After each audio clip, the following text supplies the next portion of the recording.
Have you ever wondered about the life of the renowned King Tutankhamun? This question leads us on a journey back in time, to an era where civilization was still in its formative years, and a great civilization was unfolding in the fertile lands surrounding the Nile. The story we are about to embark upon will take us back to around 1341 BC, to the birth of a king who would leave an indelible imprint on the annals of history.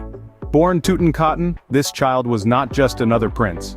He was a beacon of hope, a symbol of resilience and embodiment of a legacy that was thousands of years old. The significance of his birth was not just about the continuation of a royal lineage, it marked the inception of a life that was destined for greatness, a life that was to become the centerpiece of an era that was fraught with considerable turmoil change. Tutankhamun was the third to last pharaoh of the 18th dynasty of ancient Egypt. This was a time marked by significant upheaval and change, an epoch characterized by political, social, and religious flux. The 18th dynasty was a pivot point in Egyptian history, a period distinguished by the rise of influential pharaohs, the establishment of an extensive empire, and the advent of a new form of religious expression that challenged the very fabric of traditional Egyptian belief. Our story unfolds in an era when Egypt was steeped in religious controversy and turmoil.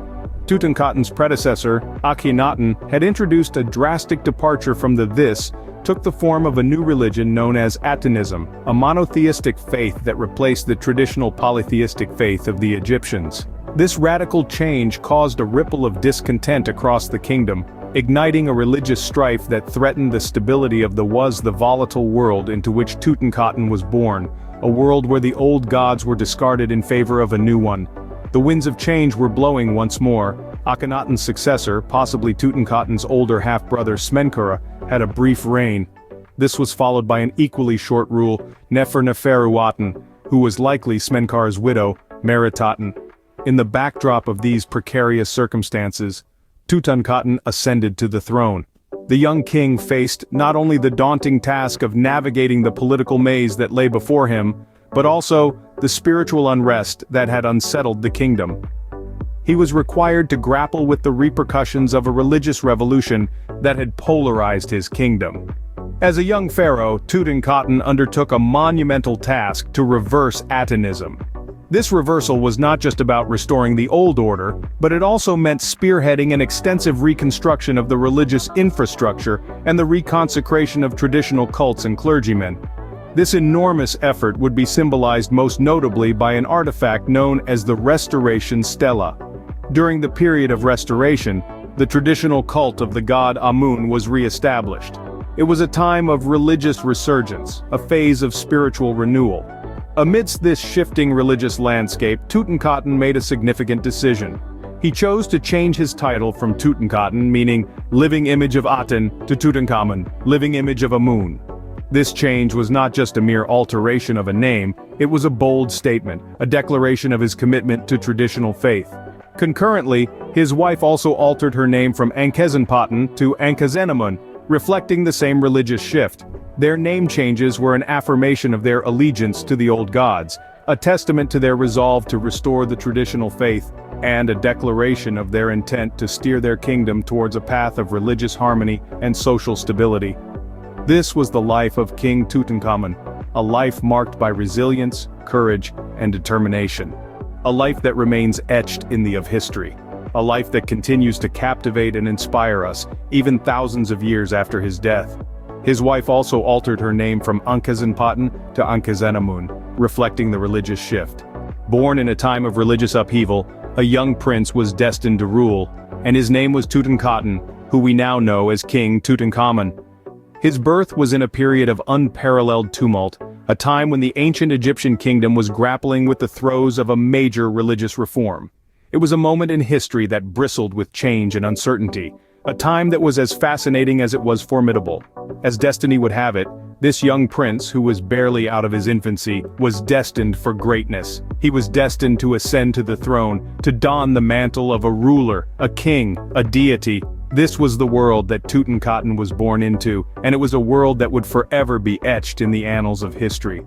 Imagine the gravity of this picture: a child, barely out of his diapers, stepping into the oversized shoes of a king.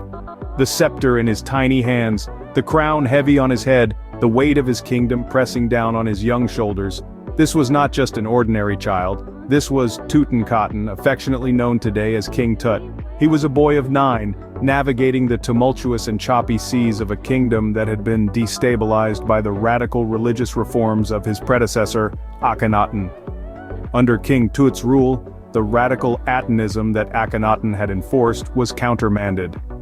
The young king undertook the monumental task of restoring the traditional polytheistic form of ancient Egyptian religion.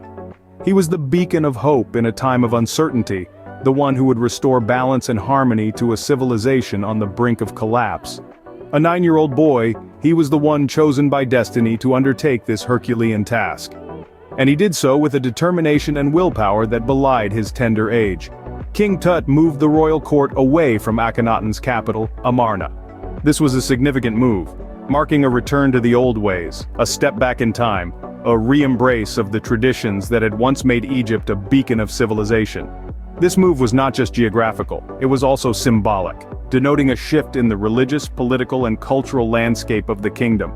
Moreover, the young king was responsible for the reconsecration of the traditional cults and clergymen, a task most evident in the artifact known as the Restoration Stela. The stela stood as a testament to King Tut's dedication to the restoration of the ancient traditions and belief systems that had once underpinned the Egyptian civilization. In a symbolic gesture of his unwavering dedication to the restoration of polytheism, Tutankhamun even changed his name from Tutankhaten, which meant living image of Aten, to Tutankhamun, living image of Amun.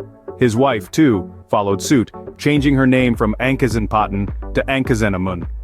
The name change was not just a personal choice, it was a powerful proclamation of their commitment to the traditional religious beliefs and practices. It was a statement, loud and clear, that the old ways were back, that the reign of Atonism was over. So here he was, a child shouldering the responsibilities of a king, restoring a kingdom's faith and identity. His reign, while short, was nothing short of transformative. King Tut's rule was a testament to his strength, his wisdom, and his unyielding dedication to his kingdom. It was a reign that would change the course of history, a reign that would leave an indelible mark on the sands of time. There was no question about it, despite his tender years, King Tut was a ruler in every sense of the word. His reign, charged with the gravity of the task at hand, was a beacon of hope in a time of uncertainty. His legacy, while short, was transformative and enduring, shaping the course of history in ways that continue to be felt today. His story, while poignant, continues to inspire and fascinate people across the globe, turning him into a figure of fascination for centuries to come. Through his incredible journey, Tutankhamun teaches us that age is just a number, that greatness can be achieved regardless of one's years, and that destiny often has a way of choosing the most unlikely of heroes. Fast forward to the year 1922, when the world's eyes turned to Egypt, drawn by a spectacle unlike any other. This was a period in history where the world was eagerly unearthing its past, seeking answers hidden for centuries.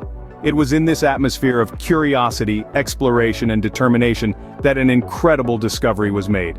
The location was the Valley of the Kings, an arid and ancient burial site for Egypt's mightiest rulers. This valley, located on the west bank of the Nile, is where the pharaohs and their consorts were laid down to rest, their bodies ensconced in colossal tombs carved into the rocky cliffs. The valley had been a site of many discoveries in the past, but none as remarkable as what was about to be unveiled. In the heart of this valley, underneath millennia-old sands and stones, lay a tomb. Just any tomb, but the tomb of King Tutankhamun, a pharaoh who had reigned during Egypt's 18th dynasty. This tomb was a rarity. Unlike the others that had been vandalized and looted over the centuries, this tomb was found in an almost intact condition, like a time capsule that had been untouched for over 3,000 years.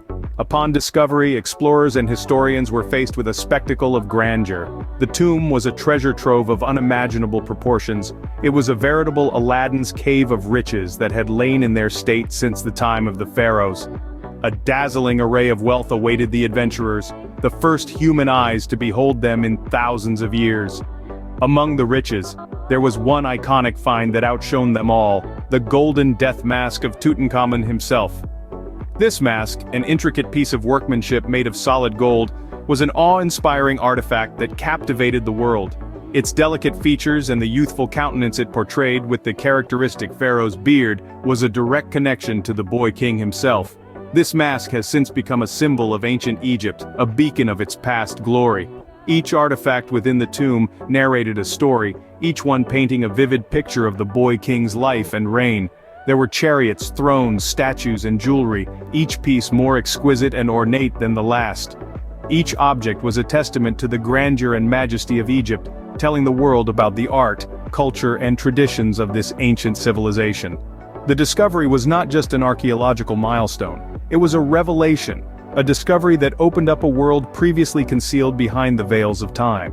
It was the unveiling of a past grandeur and sophistication that had been shrouded in mystery for millennia. It captured the world, taking everyone on a journey back in time, back to the glory days of the pharaohs, an era of wealth, discovery, and profound mystique. The discovery was a revelation, throwing open the doors to a past that had been shrouded in mystery for millennia. So what does King Tutankhamun mean to us today? King Tut, as he is fondly known, has become a symbol of ancient Egypt, representing its vivid history, extensive cultural influence, and its undying legacy. His name echoes through the sands of time, a symbol of grandeur, wealth, and power. King Tut, the boy king of Egypt, was a defining figure in shaping the course of his country's history, an emblem of its deep-rooted traditions. In the grand narrative of ancient Egypt, King Tut's reign, albeit brief, was a pivotal moment. He stepped into the shoes of a king at a tender age amidst political unrest and religious upheaval. His ascension to the throne during a time of turmoil marked a defining period in the annals of Egyptian history. The contentious reign of his father Akhenaten, who had significantly disrupted the religious order of the time. Akhenaten had introduced the worship of a single god, Aten, causing a significant shift from the traditional polytheistic religion. This change had caused ripples of distress and discomfort across the kingdom, leading many to question the stability of the monarchy. It was at this juncture that King rose to power, inheriting a kingdom plagued by controversies and religious discord. Under King Tut's rule, Egypt saw a return to its traditional polytheistic religion, a move that was welcomed by the majority, and celebrated as a return to the old ways. He had the courage and foresight to reverse the changes introduced by Akhenaten, restoring the traditional religion that had been disrupted. This move was symbolic of his allegiance to the past, a nod to the heritage, and to his people that the monarchy was in touch with its roots. King Tut also made the significant decision to move the royal court away from the city of Akhetaten, now known as Amarna, Akhenaten's capital. His decision to shift the political capital back to Thebes, the traditional city of power, was a strategic move that helped to stabilize his reign.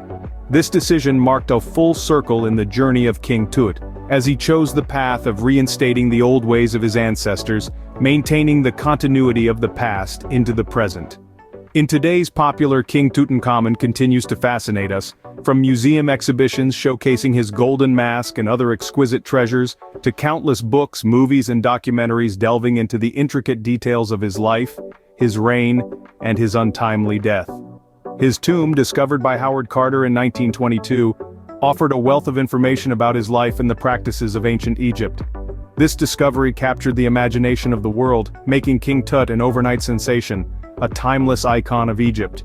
His story offers us a window into a distant past, a past rich with culture, customs, and traditions that have greatly influenced the course of human civilization.